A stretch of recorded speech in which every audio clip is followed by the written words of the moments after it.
ravvediti in parola del Signore, cambiare modo di pensare, comincia a camminare secondo lo Spirito, cominciare a camminare secondo Cristo, chi è la tua vita. Alleluia. Tu sai, fino adesso abbiamo sempre guardato Gesù come un uomo al di fuori di noi, non sapendo che Gesù è venuto qua soltanto per testimoniare della verità della nostra esistenza, per essere riconciliati al Padre, per essere ritrovati nel quel gloria fra le nuvole, operando nel Padre, una vita nascosta nel Padre, dove non c'è la morte, dove non c'è più l'angoscia e tutto il dolore e tribolazioni che troviamo nel mondo. Dobbiamo per forza riconoscere Cristo come la nostra vita e confessare come Lui confessa che io non sono di questo mondo. Siamo di un mondo eterno, un mondo celeste e spirituale. Alleluia. Praise God, gloria a Dio. Allora, per trovare tutte le ricchezze della gloria che perdiamo nell'Adamo, per avere la nostra vista restaurata affinché brucia di nuovo come le lampade, come abbiamo visto in Apocalisse capitolo 1 e versetto, andiamo, versetto 14, dice che i suoi occhi erano come fiamma di fuoco. Quelli rappresenta la nostra vista nello spirito. Alleluia, nostra vista spirituale, piena di sapienza celeste del Dio. Alleluia, affinché non possiamo più camminare come gli uomini di questa età, che sono in realtà prigionieri, schiavi alla corruzione. Alleluia. Mentre ceniamo con Cristo, Egli ci ungherà con colirio i nostri occhi, affinché cominciamo a vedere di nuovo. Alleluia. Ricordi quell'uomo cieco che Gesù ha guarito nella Bibbia? Quell'uomo che era nato cieco? Quell'uomo rappresenta io e te nella nostra carnalità, nella nostra umanità. Alleluia, ma Dio sta restaurando la nostra vista affinché vediamo la gloria di Dio di nuovo, affinché vediamo la bellezza della sua presenza. Alleluia, gloria a Dio. E poi ha parlato Gesù Cristo anche qua per restaurare quel vesti bianco, quel vesti di luce che perdiamo in Adamo. Questo è lo stesso vesti bianco che ha coperto gli alfa e gli omega nel libro di Apocalisse capitolo 1 versetto 13.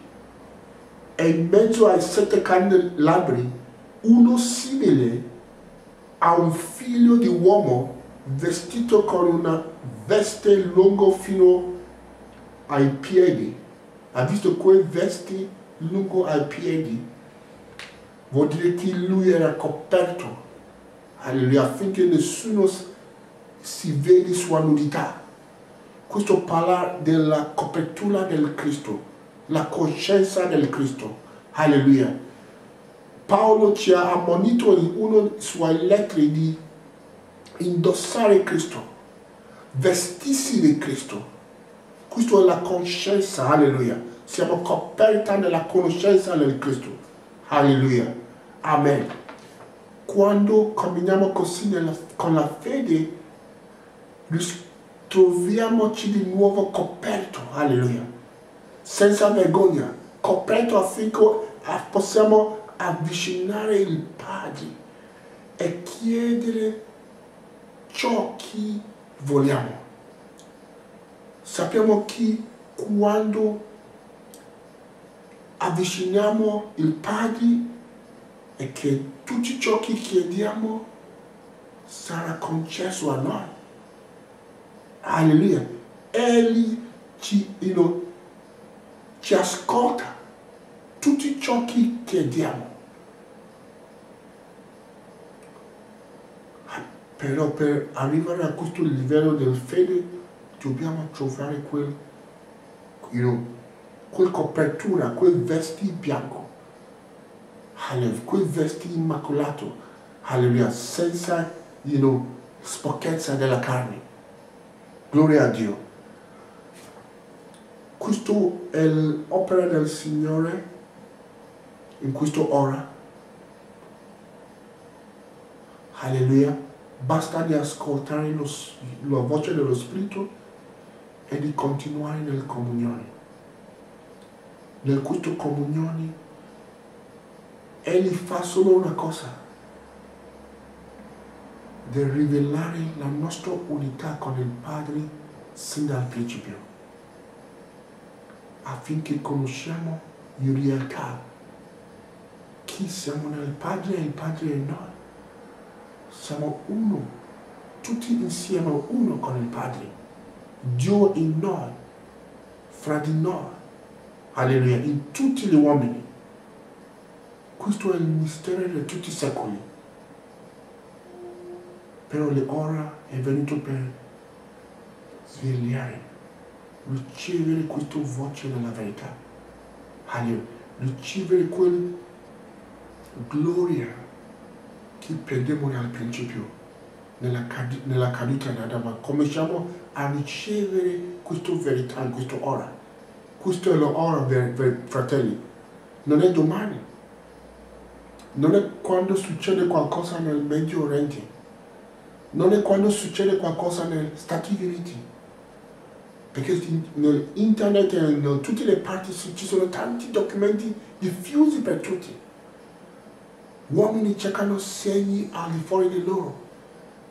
Cercano segni pensando che questi segni hanno a fare con la venuta di Gesù Cristo. Ma in realtà tutto ciò che dobbiamo fare è di ascoltare la voce dello Spirito e di cominciare oggi a confermarci alla verità, riconoscendo la nostra origine in Cristo, la nostra origine nel Padre, la nostra vera vita che è Cristo. Perché noi non siamo esseri umani, noi non siamo esseri mortali, ma siamo figli del Dio, siamo figli di Dio, siamo figli incorruttibili, figli spirituali, figli celesti del Dio. E questo non è il nostro mondo. Cominciamo a riconoscere noi stessi come siamo appena conosciuti dal Padre e conformiamoci a questa verità. Questo è ciò che la settima tromba sta rivelando a noi. Questo è l'ultima tromba, perché dopo che la verità è stata udita non ci sarà più altre voci. Perché questa ultima tromba è quel voce, quel tromba che viene a abolire tutte le menzogne che abbiamo udito, tutte le voci strane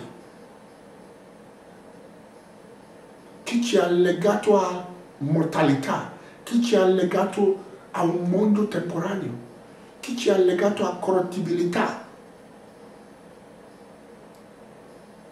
Ma l'ora è venuto per alzare dalle polvere, alzare dalla vanità e unire nello spirito, nell'aria con il Signore, perché Egli è la nostra vita. Amen.